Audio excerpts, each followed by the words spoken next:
बिस्मिल्लाहिर्रहमानिर्रहीम अस्सलाम वालेकुम। जी हाँ, आपने बिल्कुल सही पढ़ा है कि अगर कोई भी शख्स पाकिस्तानी है, मुसलमान है, कनाडा में रहता है, सिटीज़न है, एमिग्रेंट है, विज़िट वीज़े पे आया है, किसी भी मुल्क की शहरियत रखता है, कोई भी मज़हब का मसलक का मानने वाला है और उसका इंतकाल यहाँ कनाडा में हो जाता है, तो उसका पोस्टमार्टम होगा। अब मैं आपको पूरी तफ़सील बताने जा रही हूँ कि अगर कनाडा में कोई रहता है और उसका इंतकाल हो जाता है तो क्या-क्या होता है। तो सबसे पहले हम एक तसव्वुराती नाम ले लेते हैं जिसका नाम ज़ैद है और ये एक तसव्वुराती नाम है, किसी ख़ास आदमी या किसी मर्द-औरत के ऊपर टारगेट नहीं किया जा रहा है। जी हाँ, अब अगर ज़ैद जो है वो कनाडा में रहता है और ज़ैद का इंतकाल हो जाता है तो क्या होगा? सबसे पहले तो ये कि उसका इंतकाल किधर हुआ है? ज़ैद अपने घर के अंदर था, ज़ैद बाहर सड़क पे था, कहाँ था, किस हालत में उसका इंतकाल हुआ है? अगर ज़ैद जो है सड़क पे किसी एक्सीडेंट में हो गया है तो डायरेक्ट वहाँ पे 911 आएगी और ज़ैद की डेड बॉडी ले जाएगी। लेकिन अगर ज़ैद घर के अंदर था, बेसमेंट में मौजूद था, घर पे ऊपर सो रहा था, अपार्टमेंट में रहता था, जहाँ भी था, तो और ख़ास तौर पे अगर उसकी इंतकाल जो है वो जुमे वाले दिन होता है और फिर हफ्ता इतवार छुट्टी और मंडे को लॉन्ग वीकेंड है, जनवरी का महीना है, बाहर बहुत सारी स्नो है, तो क्या होगा? जी हाँ, अगर ज़ैद फैमिली के साथ रहता है तो उसकी फैमिली जो है अगर मुसलमान है और जानती है, दीन से दूर नहीं है, तो वो यकीनन फ़ौरन अपने करीब की मस्जिद से राब्ता करेगी या 911 को कॉल करेगी। 911 जो है वो ज़ैद की बॉडी को हॉस्पिटल ले जाएगा। अगर ज़ैद अपार्टमेंट में रहता है और तीसरी-चौथी मंज़िल पे है तो उसकी डेड बॉडी को अगर उनके अपार्टमेंट की एलिवेटर बहुत बड़ी है जिसके अंदर पूरा स्ट्रेचर आ जाता है तो डायरेक्ट स्ट्रेचर में जाएगी, वरना फिर जो लोग हैं वो उसकी डेड बॉडी को सीढ़ियों से नीचे लेकर आएँगे। और अगर वो घर के अंदर बेसमेंट में था तो नीचे से ऊपर लेकर आएँगे, क्यों और अगर ऊपर अपने कमरे में सोता हुआ अल्लाह के पास चला गया तो उसको उठा के नीचे लाया जाएगा, क्योंकि जो यहाँ रहते हैं उनको मालूम होगा कि यहाँ के घर किस तरह से बने हुए होते हैं। उसके बाद अगर जुमे वाले दिन रात 9-10 बजे तक की भी ज़ैद की डेड बॉडी हॉस्पिटल चली गई, तो अब उसके घर वाले चाहते हैं कि उसका पोस्टमार्टम ना हो, तो वो उन हॉस्पिटल की मैनेजमेंट से बात करेंगे और उसकी डेड बॉडी को तकरीबन 3 से 4 दिन के लिए फ्रीज़र में हॉस्पिटल के रख दिया जाएगा, जिसको कोल्ड रूम बोला जाता है। क्योंकि वो लोग चाहेंगे कि हम अपने ज़ैद के फैमिली डॉक्टर से ये लिखवा लें कि इसका पोस्टमार्टम ना हो। तो ये ज़ैद की खुशकिस्मती है कि अगर उसका फैमिली डॉक्टर उसको लिख कर दे देता है, वरना उसका फैमिली डॉक्टर बोलेगा कि नहीं, मेरे सर पे ज़िम्मेदारी आ जाएगी, मैं अपने लिए क्यों अपना लाइसेंस कैंसल करवाऊँ? तो वो भी हो सकता है कि आपको लिख के ना दे। अगर ज़ैद ने अपनी वसीयत लिखवाई भी होगी और उसकी वसीयत 3 साल से ज़्यादा हो गई होगी तो वो भी नहीं मानी जाएगी। अब अगर ज़ैद के बीवी-बच्चे पूरी कोशिश करते हैं कि पोस्टमार्टम ना हो, तो ऐसा नहीं होगा, क्योंकि 3 से 4 दिन में लॉन्ग वीकेंड की वजह से अंदर जो अ, हॉस्पिटल के अंदर डॉक्टर उस डेड बॉडी को पूरा ऊपर-नीचे, दाएँ-बाएँ, अंदर-बाहर हर जगह से देख के, चेक करके, सर्टिफ़िकेट देकर जो भी लाइसेंस होगा, अगर आप फ्यूनरल सर्विस, जो भी लाइसेंस फ्यूनरल सर्विस होगी मुसलमानों की कम्युनिटी की, आप उसको ज़ैद की डेड बॉडी दे दी जाएगी। और तकरीबन ये सारा जो खर्चा आता है वो $7,000 कैनेडियन तक के आता है। लेकिन अब क्योंकि महँगाई अच्छी खासी बढ़ गई है, तो हो सकता है ये पूरा खर्चा $9,000 तक के भी जा सकता है। अच्छा जी, ये तो पहला स्टेप था कि ह बॉडी जो है वो हॉस्पिटल चली गई है, वहाँ पे क्या होगा? उसकी लाइसेंस फ्यूनरल सर्विस को हॉस्पिटल वाले कॉल करेंगे और डेड बॉडी वहाँ चली जाएगी मस्जिद में। वहाँ मस्जिद में फिर वहाँ की जो मैनेजमेंट है वो डेड बॉडी को पूरा नहलाएगी, धुलाएगी और अगर ज़ैद वही बात खुशकिस्मत है, जुमे का दिन है, तो उसके जनाज़े में बहुत सारे लोग शरीक हो जाएँगे। लेकिन अगर ट्यूसडे या वेडनेसडे का दिन है, तो यहाँ पर सिर्फ़ इमीडिएट फैमिली जिसको कहा जाता है, माँ-बाप, बहन-भाई या सास-ससुर, बीवी बच्चे उनके डेथ के ऊपर आपको अपनी जॉब से छुट्टी मिलती है। उसके अलावा जो आम लोग होते हैं वो ये नहीं कह सकते कि हमारा दादा का, नाना का इंतकाल हो गया, हमें घर जाना है, ऐसा यहाँ नहीं होता। तो इसलिए मंगल, बुध, जुमेरात जो ये दिन हैं इनके अंदर तो जनाज़े में बहुत कम लोग ही शरीक होंगे। अब जब बाहर बर्फ़ पड़ी हुई है तो डेड बॉडी को ज़मीन कौन खोद के देगा? तो वहाँ पे बहुत बड़े-बड़े से ट्रक या बुलडोज़र या जिनको कहा जाता है वो ज़मीन खोद देते हैं और बेल्ट के ज़रिए से मुर्दे को नीचे उतारा जाता है और तक़रीबन उसी से फिर उसको ढक दिया जाता है। और क्या बताना चाहिए आपको ये कि जो कफ़न-दफ़न यहाँ पे कौन लेकर आता है, तो यहाँ पे जो बहुत अच्छे बड़े हज़रात हैं, वो बड़े-बड़े थान या बड़े अरस के कफ़न मँगवा के मस्जिद के अंदर रख देते हैं और मस्जिद के अंदर ही सारी चीज़ों का इंतज़ाम होता है। मर्द जो होते हैं वो मर्दों को ही नहलाते हैं और औरतों के लिए उस फैमिली को बताया जाता है कि आप अपने फैमिली से ख़ास जो करीबी रिश्तेदार हैं उनको बुला लें जो कि ख़वातीन का गुस्ल दे सकें। और यहाँ पे मस्जिद के अंदर वॉलंटियर होते हैं, लेकिन वो वॉलंटियर जो हैं वो हर वक़्त तो सिर्फ़ इस इंतज़ार में नहीं रहते, उनको भी जॉब करनी होती है, तो कभी ऐसा होता है कि वो जॉब पर चले जाते हैं या कभी कहीं घूमने-फिरने गए हुए होते हैं, तो भी इंतज़ाम करना पड़ता है। यहाँ पे ख़ास मख़सूस लोग नहीं हैं जो एकदम से सब लोग आ जाएँ। उसके बाद यहाँ पे अगर ज़ैद जो है वो अ अ, होमलेस था। जी हाँ, अगर यहाँ पे बहुत सारे मुसलमान पाकिस्तानी ऐसे हैं जो होमलेस हैं और उनके पास कोई घर वग़ैरह नहीं है, किराए पे कहीं पे कमरा लेके रहते हैं। तो उसकी डेड बॉडी को सिटी वाले ले जाएँगे और तक़रीबन तक़रीबन अपने उसके अंदर जो उनका मुर्दे का मुर्दा ख़ाना या सर्द ख़ाना होता है उसके अंदर सर्द ख़ाना तो नहीं कहा जाएगा, उसके अंदर उसकी बॉडी को तक़रीबन 4 महीने तक के या एक जितने दिन इद्दत के होते हैं औरत की शौहर के मरने के बाद बिल्कुल उतने ही दिन के लिए यहाँ पे उसकी डेड बॉडी को रखा जाएगा। ये वही बात है अल्लाह के सारे असूल हैं, अल्लाह ने जितने दिन मख़सूस कर दिए वही दिन इन्होंने भी लेके चले हैं। तो आई थिंक 4 महीने 10 दिन 128 दिन बनते हैं, पता नहीं कितने दिन बनते हैं। उतने दिन के लिए उसकी बॉडी को रखा जाएगा और इतने में कोई क्लेम कर देता है कि हाँ, ये हमारा जानने वाला था, रिश्तेदार था, तो उसकी बॉडी उसके हवाले कर दी जाएगी। तो फिर आप उसको जो भी उसके रिश्तेदार हैं वो उस होमलेस ज़ैद की बॉडी को घर लेकर जाएँगे और दफ़ना देंगे। लेकिन अगर कोई नहीं आता तो उसको पानी में बीच समंदर में कहीं ले जाके बहा दिया जाएगा क्योंकि यहाँ पे ज़मीन खरीदनी पड़ती है और ज़मीन खरीदने के ही सारे पैसे होते हैं।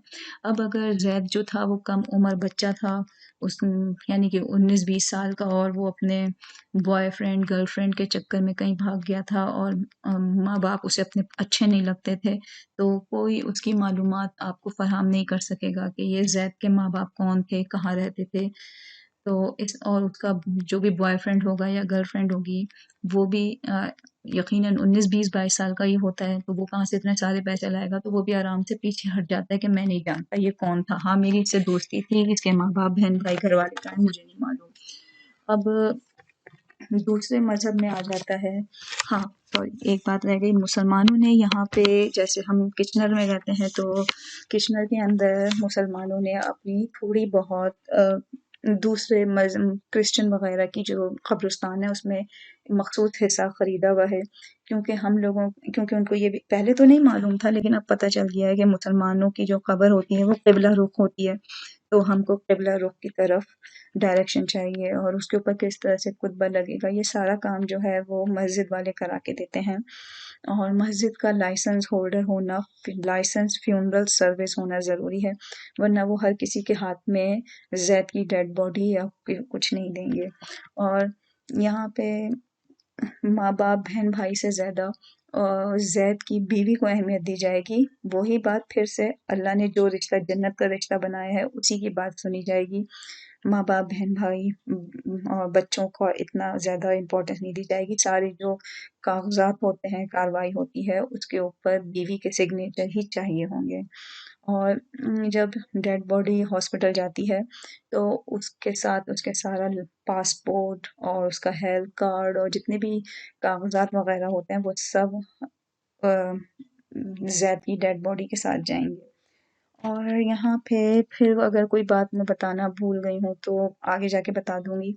अब अगर जैसे दूसरा यहाँ पे जो इस कनाडा में सिस्टम है वो ये है कि बॉडी को जला दिया जाता है। तो जितने भी यहाँ पे हिंदू, सिख हैं, उनके लिए यहाँ किचनर में ही बहुत सारी जगहें हैं जिसके अंदर बहुत बड़े-बड़े से ओवन लगे हुए होते हैं जिनका टेम्परेचर जो है वो कम से कम 800 डिग्री सेंटीग्रेड होता है।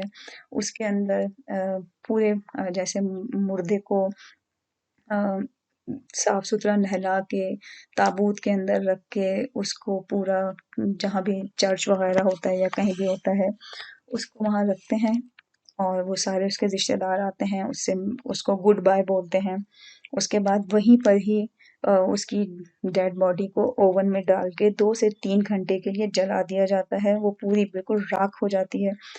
यहाँ के जो ओवन है वो इसी स्टाइल के बने हुए होते हैं कि फिर उसको नीचे से खोलते हैं तो सारी हड्डियाँ नीचे आ जाती हैं और फिर उनको बड़े-बड़े ग्राइंडर के अंदर डाल के ग्राइंड करके उसकी राख को एक बहुत बड़े जार के अंदर या मर्तबान के अंदर या जो भी वो ख़ास किस्म का वो जग खरीदा जाता है जिसको कहते हैं, वो भी अच्छा खासा महँगा होता है, वो कम से कम $3000 का होता है।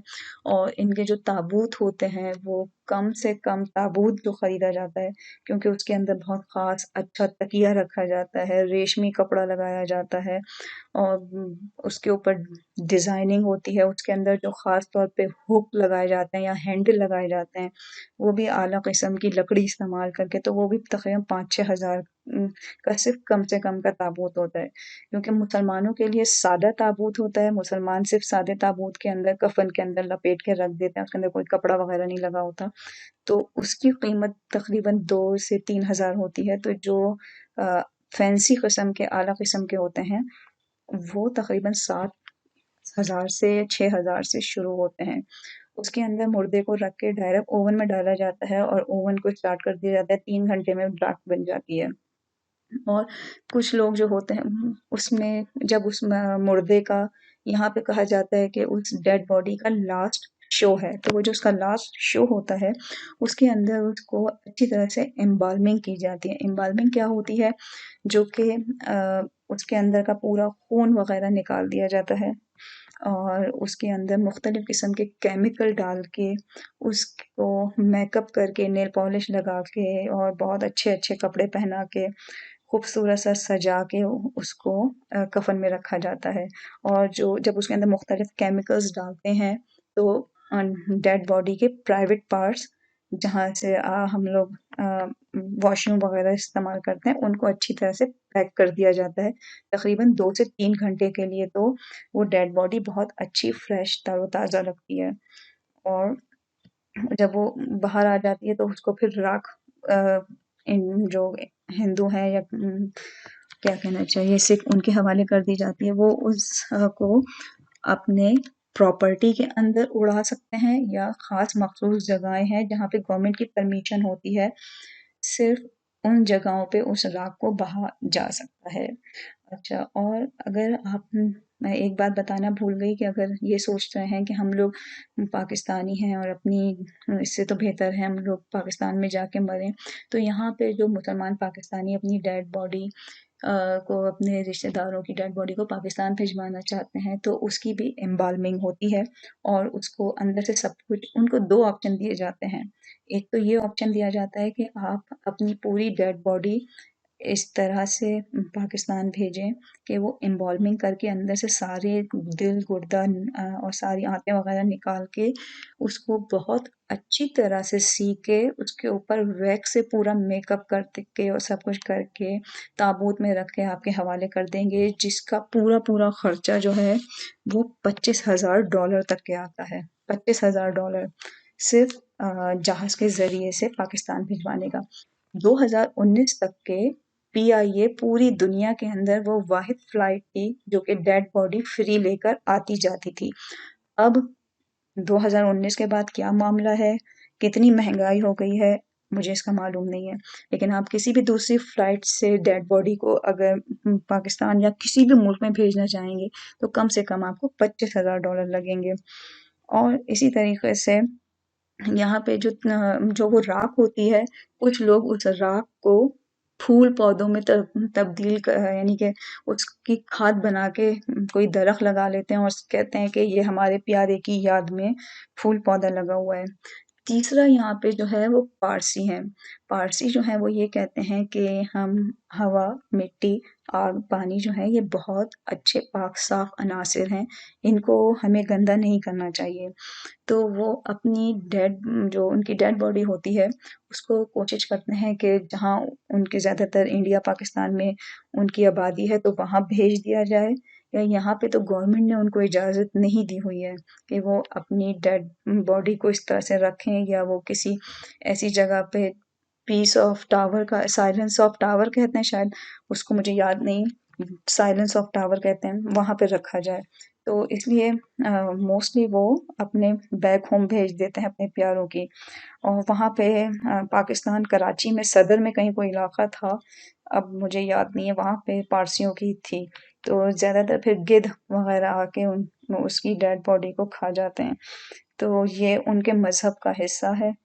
और जी, मैं एक बात बताना भूल गई थी, वो ये कि अगर डेड बॉडी को इंटरनेशनली कहीं पे भी जहाज़ के ज़रिए से पहुँचाना चाहते हैं, तो उसके 2 तरीके होते हैं। पहला तो मैंने बता दिया कि वो पूरी एम्बाल्मिंग करके, उसको अंदर से सब कुछ अच्छी तरह से सी के, उसके ऊपर मेकअप करके, वैक्स लगा के और छुपा के सब कुछ डेड बॉडी दे देते हैं। दूसरा ऑप्शन ये होता है कि बॉडी को वहीं जिस मुल्क में इंतकाल किया है, वहाँ दफना दिया जाएगा और तकरीबन 4 महीने 10 दिन वो निकाल के उसकी जो सारी बॉडी में से जो कुछ बचेगा, वो फिर उसके बैक होम में भिजवा दिया जाए। ये दूसरा तरीका था। फिर यहाँ पे जो जिन लोगों का डेड बॉडी होती है, वो अपनी कब्र पे चाहते हैं कि फूल-वूल लगवाएँ, तो यहाँ पे बहुत सारी ऐसी दुकानें हैं, जिनके पास आप जाएँगे और बोलेंगे कि हम चाहते हैं कि ये हमारे रिश्तेदार की कब्र है, इसके ऊपर हर हफ्ते, हर महीने या साल में 1 दफ़ा जितने भी आप कितने भी पैसे लगाना चाहें उस हिसाब से वहाँ पे फूल-पौधे पहुँचा दिया जाए। तो वो आपके बैंक की इन्फॉर्मेशन ले लेंगे और हर साल, हर महीने या जो भी है उस हिसाब से पैसे कट जाएँगे और उसकी कब्र पे फूल लगने जाएँगे। कुछ लोग ये करते हैं कि प्लास्टिक के फूल लेके लगा देते हैं और वो यहाँ पे फिर सारा साल लगे रहते हैं। ये सारी मालूमात थी जो कि मैंने पूरी कोशिश की है कि आपको पहुँच जाए। उम्मीद है आपको ज़रूर पसंद आई होगी और फ़ायदेमंद मालूमात दी है। तो बराए मेहरबानी मेरे चैनल को ज़रूर लाइक करें, शेयर करें, सब्सक्राइब करें, घंटी का बटन दबाएँ। मेरे चैनल का नाम है हुदा लाइब्रेरी कराची से किचनर तक। Thank you. अल्लाह हाफ़िज़।